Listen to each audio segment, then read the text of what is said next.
Private universities എന്താണെന്നുള്ളത് explain ചെയ്യാന്നുള്ളതാണ് ഈ video കൊണ്ട് ഉദ്ദേശിക്കുന്നത്. കേരളത്തിൽ പ്രൈവറ്റ് യൂണിവേഴ്സിറ്റികൾ വരാൻ പോവുകയാണ്. അതുകൊണ്ട് തന്നെ പ്രൈവറ്റ് യൂണിവേഴ്സിറ്റി എന്താണെന്നുള്ളത് നമ്മൾ അറിഞ്ഞിരിക്കൽ നിർബന്ധമാണ്. പ്രൈവറ്റ് യൂണിവേഴ്സിറ്റികളെ കുറിച്ചിട്ട് പറയുന്നതിന് മുന്നേ ഇന്ത്യയിൽ പ്രധാനമായിട്ടും 4 ടൈപ്പ് ഉന്നത വിദ്യാഭ്യാസ സ്ഥാപനങ്ങളാണുള്ളത്. ഒന്നാമത്തത് സെൻട്രൽ യൂണിവേഴ്സിറ്റീസ്. കേന്ദ്ര ഗവൺമെൻറ്റിൻ്റെ കീഴിൽ വരുന്ന ഉന്നത വിദ്യാഭ്യാസ സ്ഥാപനമാണ് സെൻട്രൽ യൂണിവേഴ്സിറ്റീസ്. നമുക്ക് ഒരുപാട് എക്സാമ്പിൾസ് പറയാൻ പറ്റും. പോണ്ടിച്ചേരി അല്ലെങ്കിൽ ഹൈദരാബാദ്, അങ്ങനെ ഒരുപാട് സെൻട്രൽ യൂണിവേഴ്സിറ്റീസ് ഇന്ത്യയിലുണ്ട്. ഏകദേശം 56ഓളം സെൻട്രൽ യൂണിവേഴ്സിറ്റീസ് ഇന്ത്യയിലുണ്ട്. രണ്ടാമതായിട്ട് വരുന്നതാണ് സ്റ്റേറ്റ് യൂണിവേഴ്സിറ്റീസ്.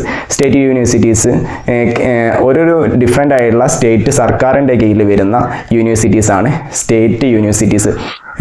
ഇന്ത്യയിലാകെ 479ഓളം സ്റ്റേറ്റ് യൂണിവേഴ്സിറ്റീസ് ഉണ്ട്. കേരളത്തിൽ എക്സാമ്പിൾ പറയുകയാണെങ്കിൽ കാലിക്കറ്റ്, കേരള, MG, കണ്ണൂർ യൂണിവേഴ്സിറ്റി ഒക്കെ നമുക്ക് സ്റ്റേറ്റ് യൂണിവേഴ്സിറ്റിയിൽ പെടുത്താവുന്നതാണ്. പിന്നീട് വരുന്നതാണ് അക്കാദമിക്കിന് മുന്നിൽ നിൽക്കുന്ന സ്ഥാപനങ്ങൾക്ക് UGC പ്രത്യേകമായിട്ട് അംഗീകാരം നൽകിയിട്ടുള്ള ഡീംഡ് യൂണിവേഴ്സിറ്റീസ്. എക്സാമ്പിൾ പറയുകയാണെങ്കിൽ യനപ്പോയ ഡീംഡ് യൂണിവേഴ്സിറ്റീസ് അല്ലെങ്കിൽ ജെയിൻ പോലത്തെ ഡീംഡ് യൂണിവേഴ്സിറ്റീസ് ഉണ്ട്. പിന്നെ നമുക്ക് വരുന്നതാണ് നാലാമത്തെ ഒരു സ്ഥാപനമാണ് പ്രൈവറ്റ് യൂണിവേഴ്സിറ്റീസ്. ആ പ്രൈവറ്റ് യൂണിവേഴ്സിറ്റീസ് എന്ന് പറയുമ്പോൾ പ്രൈവറ്റ് പാർട്ടികൾ ഫണ്ട് ചെയ്തിട്ട് 100% അവരുടെ ഫണ്ടിങ്ങിൽ വരുന്ന ഒരു യൂണിവേഴ്സിറ്റി, UGC അംഗീകാരം നൽകുന്ന യൂണിവേഴ്സിറ്റിയാണ് പ്രൈവറ്റ് യൂണിവേഴ്സിറ്റീസ്. പിന്നെ ഉന്നത വിദ്യാഭ്യാസ സ്ഥാപനങ്ങളിൽ അഞ്ചാമതായിട്ട് വരുന്നത് ഉന്നത കലാലയങ്ങളാണ്. ഇന്ത്യയിലുള്ള പ്രൊമിനൻ്റ് ആയിട്ടുള്ള പല കലാലയങ്ങളുണ്ട്. അതായത് IITs, IIMകൾ, NITs എന്നിവയൊക്കെയാണ് ഈ കലാലയങ്ങൾ വരുന്നത്. ഇതേമാതിരിയുള്ള ഒരു 5 ടൈപ്പ് വിദ്യാഭ്യാസ സ്ഥാപനങ്ങളാണ് ഇന്ത്യയിൽ പ്രധാനമായിട്ടും നിലവിലുള്ളത്. 10 വർഷങ്ങൾക്ക് മുന്നെയാണ് കേരളത്തിൽ ഒരു പ്രൈവറ്റ് യൂണിവേഴ്സിറ്റി എന്നുള്ളൊരു കോൺസെപ്റ്റ് അല്ലെങ്കിൽ ഇങ്ങനെ ഒരു സ്ഥാപനങ്ങൾ രൂപീകരിക്കാമെന്നുള്ളൊരു കരട് ബില്ല് കേരളത്തിൽ കൊണ്ടുവരുന്നത്. അന്നത്തെ പ്രതിപക്ഷമായിരുന്ന അന്നത്തെ ഭരണകക്ഷി അതിനെ എതിർക്കുകയും അങ്ങനെ അത് അവിടെ സ്റ്റോപ്പ് ആവുകയും ചെയ്തു. വീണ്ടും ഇപ്പോഴാണ് ഒരു കരട് ബില്ലുമായിട്ട് മന്ത്രിസഭ വരുന്നത്. ഇനി നമുക്ക് പ്രൈവറ്റ് യൂണിവേഴ്സിറ്റി എന്താണെന്നുള്ളത് നോക്കാം. രാജ്യത്തെ ആദ്യത്തെ പ്രൈവറ്റ് യൂണിവേഴ്സിറ്റി സിക്കിം മണിപ്പാൽ യൂണിവേഴ്സിറ്റിയാണ്. ഇത് രാജ്യത്ത് നിലവിൽ വരുന്നത് 27 വർഷങ്ങൾക്ക് മുന്നെയാണ്. കേരളമല്ലാത്ത മറ്റു 27 സംസ്ഥാനങ്ങളിൽ ഇന്ത്യയിൽ എല്ലായിടത്തും എന്തുണ്ട്, പ്രൈവറ്റ് യൂണിവേഴ്സിറ്റികൾ ഇപ്പോൾ നിലവിലുണ്ട്.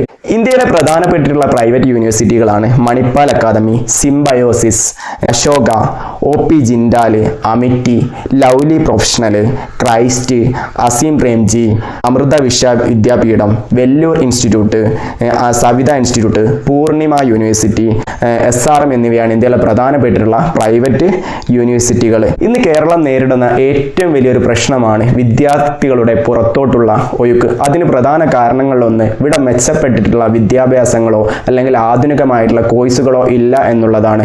അതിനെ തടയിടാൻ ഈ പ്രൈവറ്റ് യൂണിവേഴ്സിറ്റികൾ ഇവിടെ വരുന്നതിന് ഒരു കാരണമാവും എന്നുള്ളത് തന്നെ നമുക്ക് പ്രതീക്ഷിക്കാവുന്നതാണ്.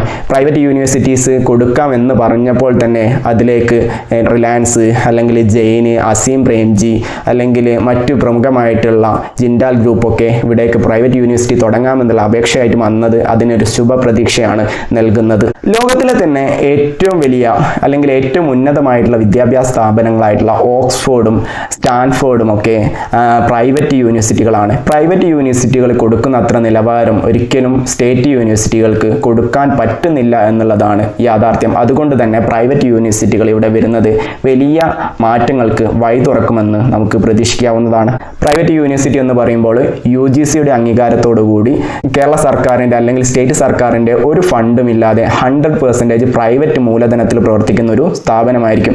അതുകൊണ്ട് തന്നെ ഇവിടേക്കുള്ള ഫീസ് നിശ്ചയിക്കുന്നതും അല്ലെങ്കിൽ ഇവിടേക്കുള്ള അക്കാദമിക് കാര്യങ്ങളും അല്ലെങ്കിൽ മറ്റു ഭരണ സംവിധാനങ്ങളും എല്ലാം നിർവഹിക്കുന്നത് ഇവിടെയുള്ള മാനേജ്മെൻറ്റുകൾ തന്നെ ആയിരിക്കും. കേരളത്തിൽ വരുന്ന പ്രൈവറ്റ് യൂണിവേഴ്സിറ്റികൾക്ക് പ്രധാനമായിട്ടും 40% സംവരണം കൊടുക്കാമെന്നുള്ളതാണ് കരട് ബില്ലിൽ പറയുന്നത്. അതായത് SC ST OBC പോലത്തെ സംവരണങ്ങളും പിന്നെ SC ST ക്കൊക്കെ സ്കോളർഷിപ്പ് നിലനിർത്തുമെന്നുള്ളതും പറയുന്നുണ്ട്. നിയമനത്തിലും ഫീസിലും സർക്കാരിന് ഒരു ഇടപെടലും ഉണ്ടാവില്ല. കാരണം സ്വകാര്യ സംരംഭം ആയതുകൊണ്ട് തന്നെ അതിൽ സർക്കാരിന് ഇടപെടലിന് കുറേ പരിമിതികളുണ്ട്. കാരണം കൂടുതൽ സർക്കാർ ഇടപെടലുകൾ വെച്ച് കഴിഞ്ഞാൽ പല കുത്തകകളും ഇവിടേക്ക് വരുന്നത് ഒഴിവാക്കുമെന്നുള്ളത് കൊണ്ട് തന്നെ നിയമനത്തിലും ഫീസിലും സർക്കാരിന്റെ പ്രത്യേകിച്ചുള്ള ഇടപെടലുകളും ഒന്നും ഉണ്ടാവില്ല. കരട് ബില്ലിൽ ആദ്യമായിട്ട് പറഞ്ഞിട്ടുള്ള ഒരു കാര്യം ഇതിന്റെ വിസിറ്റർ പദവിയിൽ, അതായത് ഏറ്റവും ഉന്നതമായിട്ടുള്ള പദവിയാണ് വിസിറ്റർ പദവി, അതിൽ ഉന്നത വിദ്യാഭ്യാസ മന്ത്രി ഉണ്ടാവും എന്നുള്ളതായിരുന്നു. പക്ഷേ ഘടകകക്ഷിയായിട്ടുള്ള CPI ഇതിനെ എതിർക്കുകയും വിസിറ്റർ പദവിയിൽ ഉന്നത വിദ്യാഭ്യാസ മന്ത്രി ഉണ്ടാവില്ല എന്നുള്ളത് ഉറപ്പുവരുത്തുകയും ചെയ്തിട്ടുണ്ട്. അതുകൊണ്ട് തന്നെ ഉദ്യോഗസ്ഥ തലത്തിൽ അല്ലെങ്കിൽ അക്കാദമിക് മേഖലയിൽ മാത്രം സർക്കാരിന്റെ പ്രാതിനിധ്യം അല്ലെങ്കിൽ ആ സർക്കാരിന്റെ നോമിനികൾ ഉണ്ടാവുകയേ ഇതിലുള്ളൂ. ഇനി പ്രൈവറ്റ് യൂണിവേഴ്സിറ്റികളുടെ കുറച്ച് നല്ല വശങ്ങൾ നോക്കാം.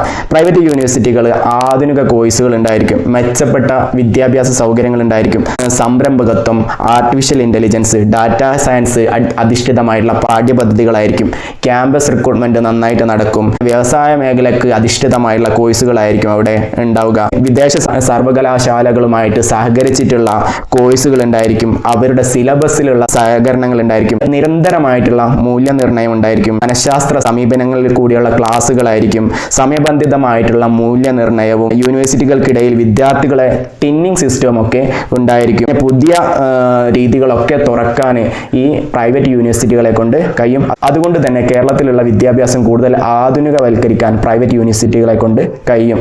നിലവിൽ കേരളത്തിൽ ഓട്ടോണമസ് സ്ഥാപനങ്ങളാണ് ഉള്ളത്. ആ ഓട്ടോണമസ് സ്ഥാപനങ്ങൾക്ക് വേണമെങ്കിൽ പ്രൈവറ്റ് യൂണിവേഴ്സിറ്റികൾ ആക്കാമെന്നും കരടിൽ പറയുന്നുണ്ട്.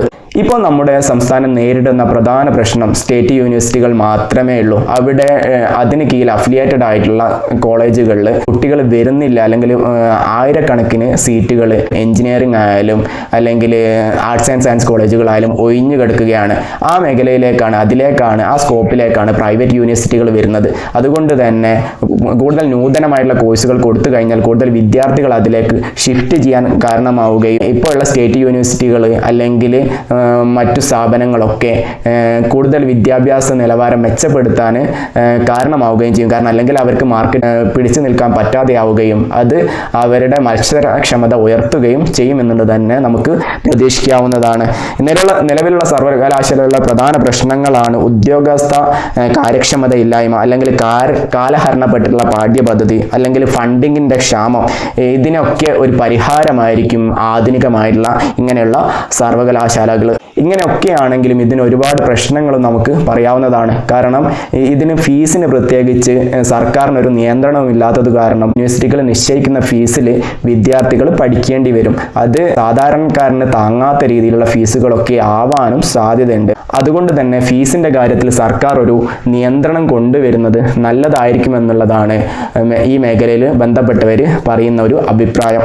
ഫീസിന്റെ കാര്യത്തിൽ നിയന്ത്രണം ഇല്ലാത്തത് കാരണം തന്നെ പ്രൈവറ്റ് യൂണിവേഴ്സിറ്റികളിൽ സമ്പന്നന്മാർക്ക് മാത്രം ആക്സസിബിൾ ആവുകയും സാധാരണക്കാരന് വീണ്ടും സ്റ്റേറ്റ് യൂണിവേഴ്സിറ്റികളെ മാത്രം ആശ്രയിക്കേണ്ട സ്ഥിതി വരികയും അത് വീണ്ടും വിവേചനങ്ങൾക്ക് കാരണമാവുമെന്നും ഇതിന്റെ ഒരു നെഗറ്റീവ് വശമായിട്ടും പറയപ്പെടുന്നുണ്ട്. എന്തായാലും ഇത്രത്തോളം കാര്യങ്ങളാണ് നമുക്ക് പ്രൈവറ്റ് യൂണിവേഴ്സിറ്റികളെ കുറിച്ച് പറയാനുള്ളത്. എന്തായാലും കേരളത്തിൽ ആധുനികപരമായിട്ടുള്ള കോഴ്സുകൾ വരട്ടെ, അതുവഴി കേരളത്തിലുള്ള വിദ്യാഭ്യാസം, ഉന്നത വിദ്യാഭ്യാസം മെച്ചപ്പെടട്ടെ, കേരളത്തിൽ നിന്നുള്ള പുറത്തോട്ട് വിദ്യാഭ്യാസത്തിന് വേണ്ടി മാത്രമുള്ള ഒഴുക്ക് കുറയട്ടെ, കേരളത്തിൽ തന്നെ വളരെ മെച്ചപ്പെട്ടുള്ള കോഴ്സുകൾ ഇവിടെ തന്നെ ലഭ്യമാകട്ടെ എന്ന് നമുക്ക് പ്രതീക്ഷിക്കാം. അതിന് ഒരു കാരണമായിട്ട് പ്രൈവറ്റ് യൂണിവേഴ്സിറ്റികൾ മാറട്ടെ എന്ന് നമുക്ക് പ്രത്യാശിക്കാം. എന്തായാലും ഇത്രത്തോളമാണ് നമുക്ക് ഈ വീഡിയോ ഡിസ്കസ് ചെയ്യാനുള്ളത്. മറ്റൊരു ടോപ്പിക്കുമായിട്ട് വീണ്ടും കാണുവരേക്കും താങ്ക് യു. ചാനൽ സബ്സ്ക്രൈബ് ചെയ്യാത്തവർ സബ്സ്ക്രൈബ് ചെയ്യാൻ, ലൈക്ക് ചെയ്യാൻ ശ്രമിക്കുമല്ലോ. Thank you for watching. See you soon.